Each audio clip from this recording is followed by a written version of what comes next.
Hey guys, কেমন আছো তোমরা সবাই? আমি আজকে আবার চলে এলাম তপসিয়া মার্কেটে।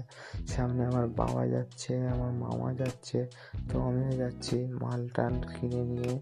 এই আমরা যাচ্ছি, সকাল থেকে যা বৃষ্টি হচ্ছে গাইস, তোমরা কি বলবো, যা বৃষ্টি হচ্ছে, তো মাল অনেকটাই কিনে দিচ্ছি।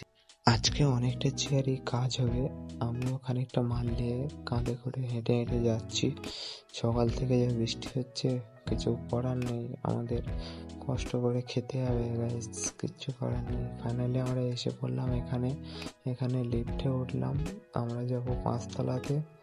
দেখো, 5তলাতে গিয়ে মালগুলো রেখে চেয়ারগুলো বার করে আমরা কাজটা চালু করব। চলো, আমরা লিফট থেকে নামলাম। তো গাইস, ভিডিওটা শর্ট করেই করছি।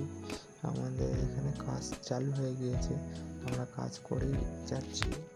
অনেকগুলো চেয়ারের কাজ আমরা করে যাচ্ছি। বাবা ওই সাইডে কাজ করছে, আমি ওই সাইডে বসে বসে কাজ করছিলাম। তো কাজ প্রায় শেষের মুখে এসে গিয়েছে। তো গাইস, আমরা ফাইনালি কাজ কমপ্লিট করে বাইরে চলে আসলাম। তো দেখা হচ্ছে পরের ভিডিওতে। Tata, bye bye.